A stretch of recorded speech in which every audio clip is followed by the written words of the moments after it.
Welcome back to another episode of the Bridge the Gap podcast powered by Revenue Reimagined. We have a special guest with us today. We have Lindsay Tjepkema, who is a 3-time founder, 20-year B2B marketer, who now helps founders grow their businesses through story, thought leadership, and building authentic, human-centric brands. That is not mass emails. That is not just cold dialing, spraying, and praying. That is being authentic and building a human-centric brand, which we're going to talk about today. We don't have AI Dale here. We have real human Dale here today. Lindsay, welcome to the show. Thanks for being here. I didn't tell you that I'm actually AI now. Oh, cool. I like it. Just a spoiler, just a plot twist. All right. Do we have to prompt you properly to get the right answer? Yes, please. Okay. Dale, this is your test. What is the AI prompt? This is tough. Lindsay, thanks for joining us. Amazing resume, and I love the human-centric brand part of it. A lot of our founders and customers and companies that we're talking to, like, they're struggling with top of funnel, and we call it like stabilization, because we're kind of like identifying their ICP, their buying persona, their value proposition. Of those three, where do you believe the customers are failing the most, and what are a couple of things they can do to like change it up today? Okay, give me those three that you listed again. Ideal so customer I don't go profile. Off on my own tangent. Ideal customer profile, buying persona, and value proposition. Oh, goodness. Okay, well, I mean, obviously it can fall apart with any of those, but I think if you don't have your who figured out, what are you doing? Then Right. you're going to be lost if you're trying to build something for everyone. If you don't have your, the way that you phrased it, your ICP figured out. I think that's where it all starts. Yeah, so we talk about that a lot, right? ICP. What is the proper ICP? Who are you selling to? And I think a lot of people, certainly that we see, and I'm curious your thoughts, confuse your ICP and your BP. Your ideal customer profile and your buyer persona are two very different things, at least in my opinion. Are they different to you? And if so, what are the differences? I don't know if I'd say they're very different, but I think it's important to call them out. So ideal customer, like I would always say, here's who we're talking to. Like, here's our total addressable market. Here's who could buy from us and be very, very happy. And then if you're talking about ideal customer profile, that's a little bubble within it saying, but ideally, the ones that we're building for specifically, the one that this is absolutely designed for, are these people. And I think your buyer persona is, okay, within anyone who does buy from us, this is who's making the buyer decision, which might not be the user, which might not be the person who initially finds you, but they're the one who's actually going to be buying. That's the way I think of it.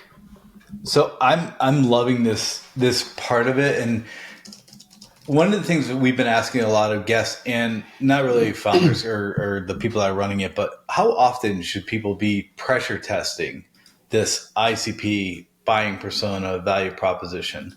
Because I can tell you in the past, it's been like, I don't know, a couple of years seems fine. A couple of years seems fine. I mean, maybe if you're like Eli Lilly or something, like you're like a massive company. But especially for startups, if you're talking about growing, it's gonna change. It's gonna evolve. I mean, let's say even your company stays completely the same. No pivots, no bumps in the road. Look how much just the world has changed the last few years. My word. I mean, like, while I was a founder of a venture-backed company, we went through a pandemic, and like everything from how we buy, what we buy, where we work, like it all changed. So the answer to your question in my mind is constant. I was talking to somebody yesterday about the same kind of thing, and she was talking about like, how often should you like think about brand? How often should you talk about messaging? How often should you talk about like ICP and pressure testing things? And it's like, think if you as a human being thought that you could just think about your personality one time, go figure it out, and just be like, that's done. I'm going to go live my life now. Figured out my personality. Like, you're constantly getting feedback. You're constantly responding to how the world is interacting with you. And as a leader, you're going that much further to actually get intentional about it monthly, quarterly, yearly, to say like, I'm reflecting on what the world is telling me. The same exact thing goes through your business. You've got to be constantly taking feedback and understanding how those people that you are designing your business for are responding to what you're putting out there. Adam, you have to change your personality. That's it. Yeah. That's what I get out of that conversation. I do. Lindsay, let me ask you a question. So I want to tie this to I can. A lot of founders, when it comes to changing their ICP, letting go that CRO who hasn't helped close the deal in 6 months because they're afraid that, something is better than nothing, scratching a product that just isn't performing. A lot of times we're talking with founders and we hear the word, I can't do that. I can't make this change. I know you have very strong feelings on the word I can. Talk to us about how and why founders should shift their mind to I can versus I can't. Wow, it's almost like you teed this up because I have a show called Actually I Can. I may be the one of the two of us that does a little bit of show prep. Well, I appreciate it very much. Okay, so my whole thought process there is that as anyone, as a human being, but I think especially my experience as a founder and talking to and working with a lot of founders is that as your business scales, and your business grows, your job changes so much all the time. And unless you've actually been there, you might think you understand, but you don't. The amount of pressure on you to figure things out and all of the voices, not only in your head, which seem to multiply, but also around you. All of the, hey, you should do this, you need to do that, don't do that, to your point, like you absolutely can't do that. If you're not careful, will completely dilute that magical vision that started everything in the first place. And so to me, this whole actually I can conversation that I've started is like, what got you here was something that is nothing short of magical. Founders are crazy. No.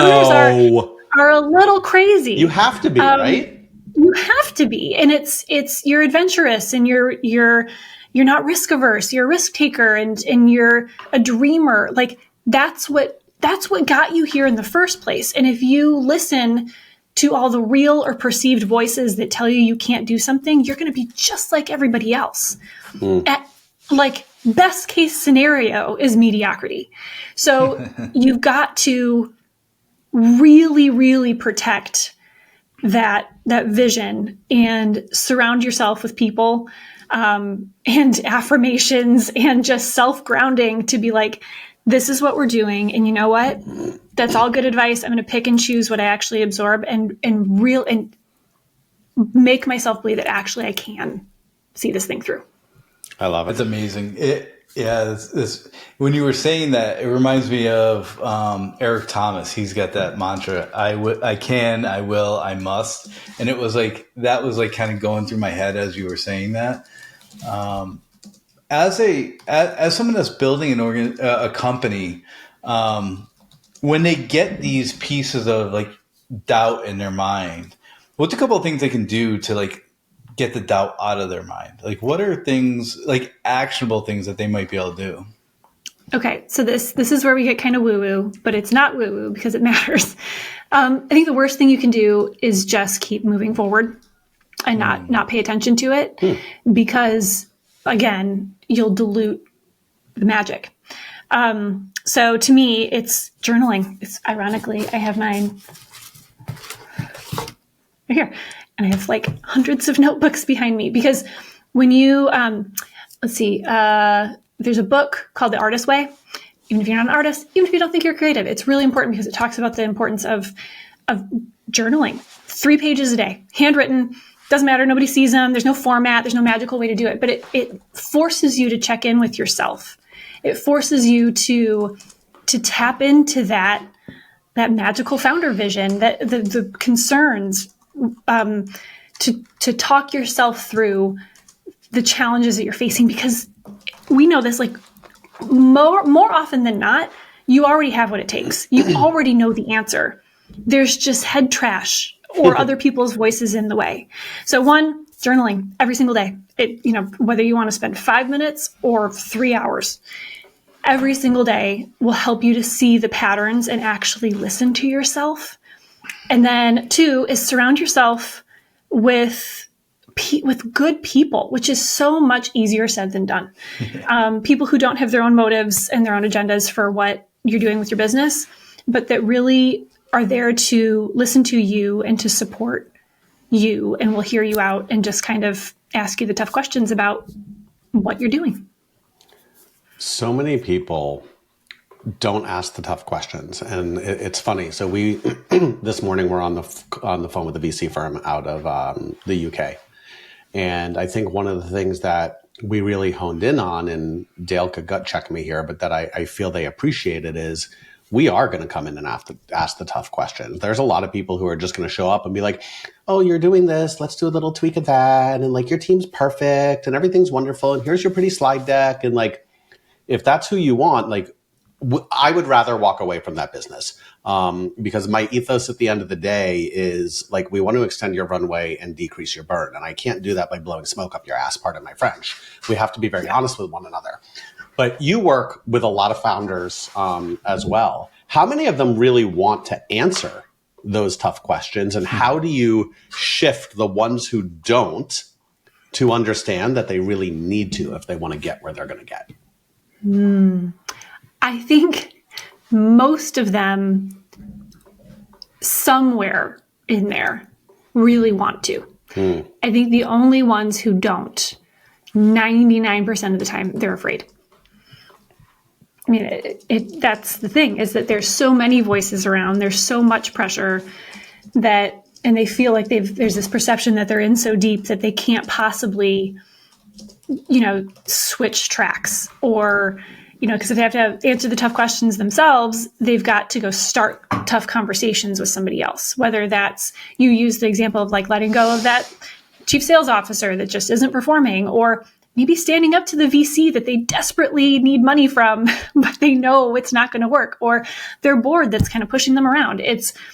They know they want to answer the tough questions. They don't feel like they can. And so to answer your question about how do you get them there, I think it's helping them to, again, tap into that, like what got you here in the first place. Like this is about so much more than that tough conversation. And that vision that you believed in enough to start this whole thing deserves to have you get through the mud.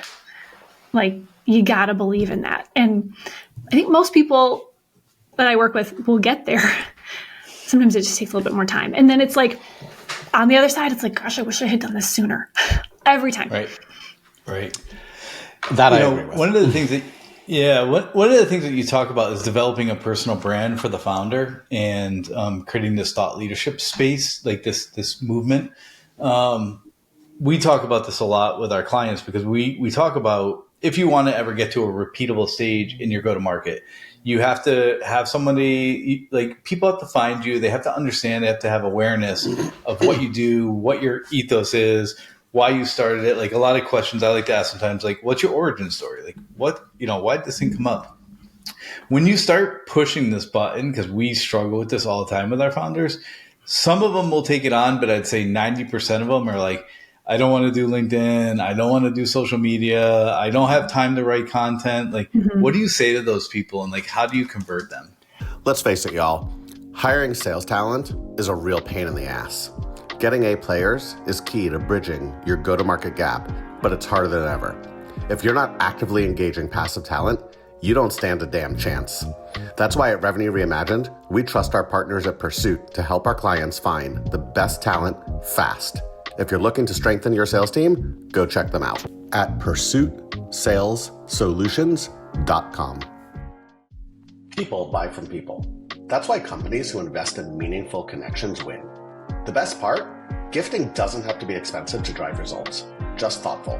Sendoso's intelligent gifting platform is designed to boost personalized engagement throughout the entire sales process. Trust me, I led sales for a Sendoso competitor, and I could tell you, no one does gifting better than Sendoso. If you're looking for a proven way to win and retain more customers, visit sendoso.com.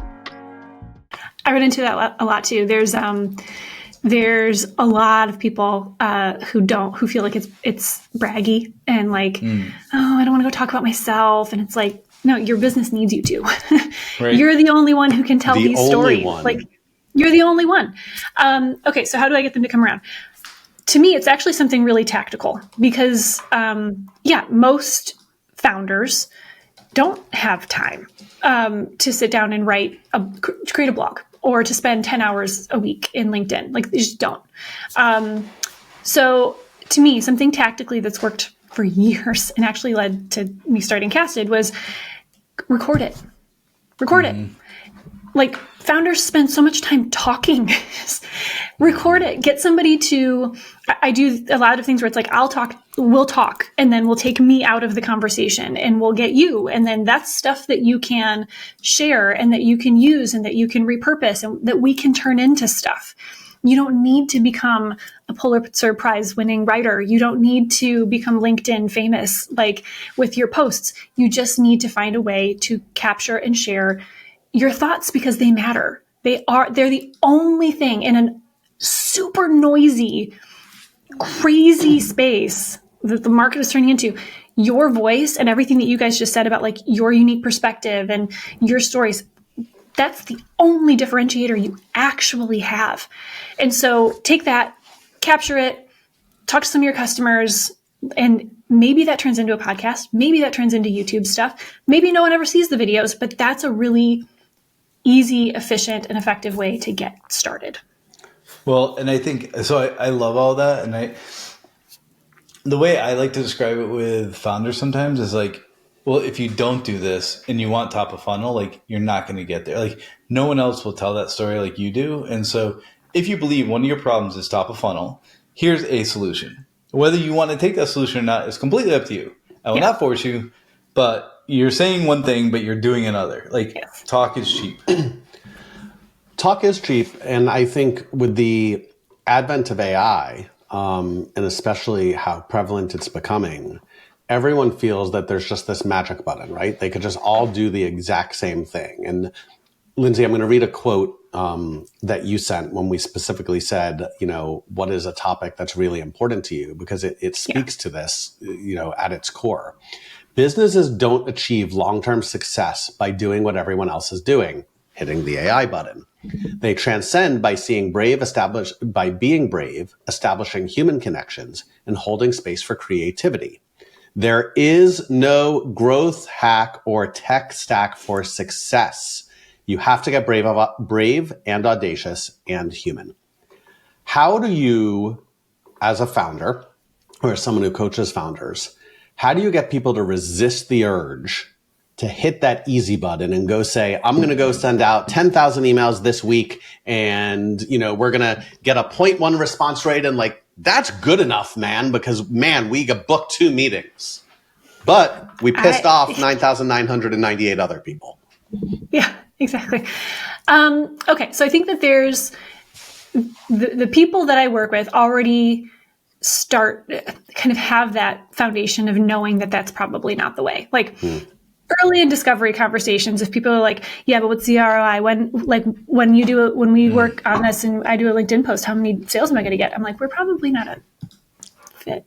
So, but the people that I work with and, that are like, okay, but like AI, like we can AI this. I'm like, well, there are certain ways that you can use AI for sure that we can make this whole thing more efficient and be a lot more like effective and do some really cool things and really maximize our time. But what I do is I have a conversation. I'm like, tell me about the most iconic brands you can think of, like Salesforce, HubSpot, like Apple, right? Mm-hmm. Some of the new up-and-comers like Drift and all the cool things that they did when they came onto the scene and created this cult-like following. Are they still around? From a chatbot. No, they got purchased by Salesloft. That's a whole other story. RIP Drift brand. But and then we talk about it and say, okay, tell me the brands that you think are really iconic.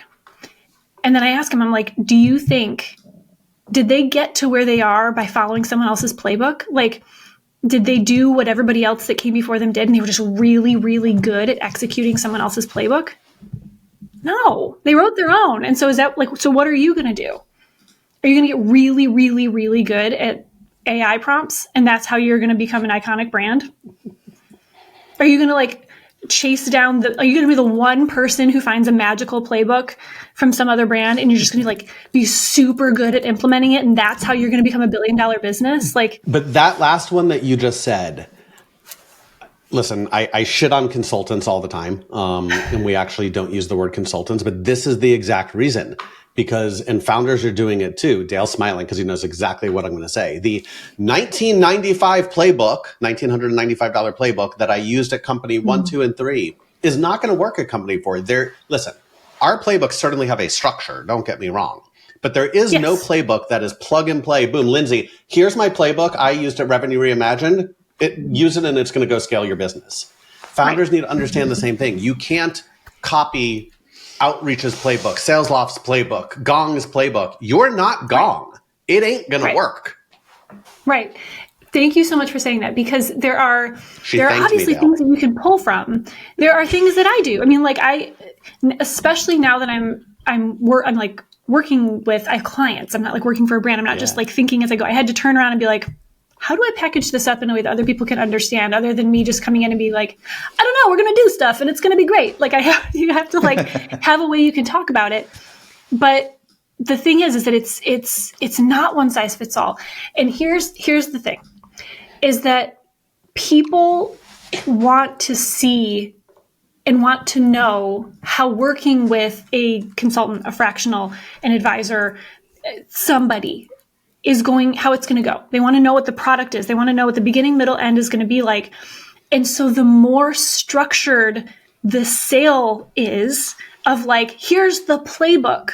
Here's how we're going to get started. It's going to take X number of days. And then here's an example of the blueprint that I'm going to give you. That feels good to buy. But you have to ask yourself, who's going to benefit from this? It's the person selling the thing that they made it really easy to buy.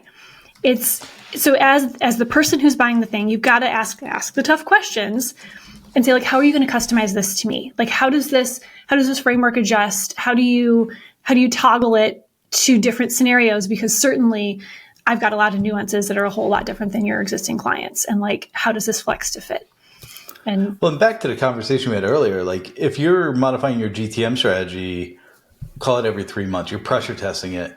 So if Gong had built out a playbook or someone built out a playbook, you're only pressure testing it maybe a year ago. That's not, and what stage were they in? And there's a lot of variables, dimensions in that conversation or strategy that you are not taking into account. Yeah. And so, when you're trying, that's why we don't just give strategy. That's why we have to execute, because our philosophy is, we can give you a process, we can give you messaging, we can build out the best process, but until we go pressure test against the market, the market's never wrong. The market's always going to give you feedback if you listen to it, and you always are going to have to iterate over that feedback. And so, when we get that question, what's our ROI, how are we going to do it? It's how many iterations are we going to have through the process? Because we're not going to get it right the first time. Even though we've done it a lot of times, the success is in the journey and not the end result. Yeah. And there's so much variables, that you're going to adjust for along the way. The market will tell you is so true, not just in new sales, but I was having this conversation with a founder the other day who's struggling really, really, really bad with churn and leaky bucket. They're a small to medium-sized business, call it $150-ish per month. Annual contract, but allows people to bill monthly. So they always get this. Well, Lindsay, even though I have 6 months left on my contract, I dropped from 5 people to 4 people. So I need to reduce a seat. Yeah. Now, that's a whole separate conversation about what to do. But when you see people churning at the end of their term and not renewing, what's the market telling you? Generally speaking, I'm a big believer, and I had another founder who said this to me yesterday. If we're building a product that's so good that people love it and can't imagine running their X business without it, they are not going to churn. Now, you're going to have out of business churn, you're going to have certain things that happen. But when people start leaving you in mass for a competitor, you have to be willing to say, we have a fundamental problem. Is it a pricing problem or is it a product problem? But it's a problem at the end of the day. The market will tell you what your problems are, whether you are looking at top of funnel, whether you are looking at mid bottom of funnel, or whether you're looking at renewal and post close. The problem is most people don't want to listen to the market. And I find, and I'm curious if you see this as well, a lot of founders take their product very personally, which is great. That's what makes them amazing founders. But it's almost like, oh my God, you're telling me my kid is ugly. I'm not telling you your kid's ugly. Your kid is fantastic. But your kid needs to, go to a little bit of training or something to get a little bit better. Are you running across that? Deserves help. Yeah. Yeah, of course. And I think it goes for founders. It also goes for investors. Anyone who has skin in the game. And I think that getting everyone aligned to listen to the market together and hear the same thing and then be like, are we all hearing the same thing? Can we make sure we're all hearing the same thing? Is so much easier said than done. Because the founder, it's their baby. I've been there. I felt it. And investors and other stakeholders literally have invested in it and need to see a return. And so I actually had an investor tell me one time, like, Lindsay, you have to remember our priorities are not aligned. And that just smacked me in the face. And I was like, what do you mean? Like, we all want to see this succeed, but succeed meant something different to me as wanting to see the vision through and carry forth this vision versus an investor that was like, no, I need to see a return. No matter what that return looks like. And so I think that listening to the market, obviously that is truth. And we were talking about how often do you pressure test it? Yet another reason to do that as often as possible and make sure that all of the stakeholders around the literal or virtual table are aligned on what the market is saying. So how do you do that from a super tactical, super actionable point? How do you pressure test anything as a founder? Like whether it's messaging, whether it's product, what can a founder who's listening to this right now walk away and go pressure test one thing? What's the one thing they should go pressure test right now? Goodness, talk to your customers. I mean, so amazing how many don't, but I digress. I know. I think, especially there are lots of different founder personas, and I think some it's more natural than others, but you have to, and not just the happy ones, especially not like the ones that don't like you very much. Yeah, you'll get in an echo chamber and you won't be able to decipher what's real and what's not real. Mm-hmm. One of the interesting things that I find, whether it's working with your board, investors, or just the people in your organization, and what we do with a lot of companies we work with, you have to establish expectations. Yep. And make sure that the expectations are the same. You just talked about what success, we all want to be successful. Great. Success means different. For you want to potentially cast it. You probably wanted to get to a point of selling the company. What the profit margin on that or what the return on that may not have been if you got funding on it was what the investors wanted for success. If you get a 5x return, maybe that's success for you, but not success for the investor that said, I wanted 10x return on my money, right? So aligning those expectations and getting pure definitions, not okay, we all want to be successful, but how do we? So I always say, set those expectations early and often, make sure they're time bound, they're measurable, everyone knows what they are, and then visit them or revisit them almost weekly, because that 1% off that you get on a weekly basis over a quarter could have you so far off base that is really hard to recover. And then you got to do unnatural things in the business to recover to that place. Yeah. Yeah. Actually, this is kind of an aside, but in support of your one decision, 1%.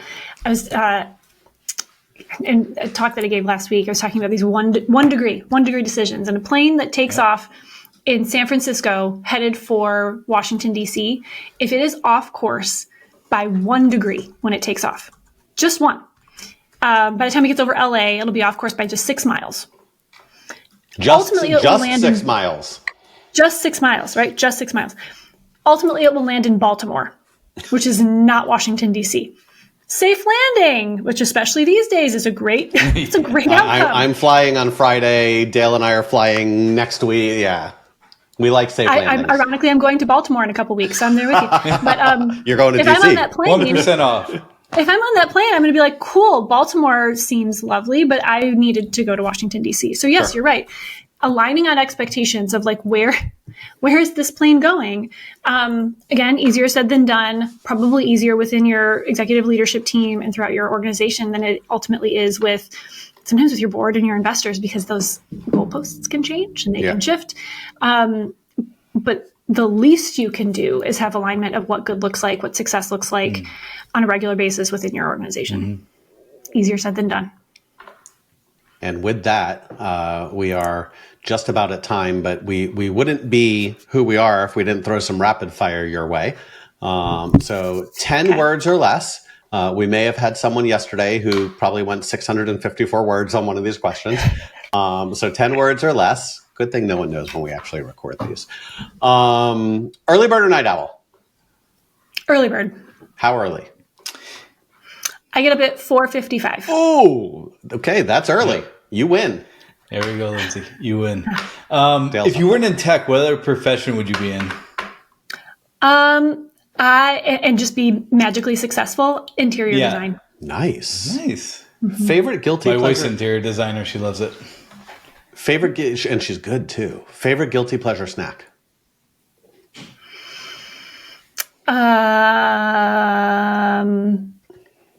Ice cream, which I can't have dairy anymore, which is really lame. And so like a good non-dairy ice cream is a big treat.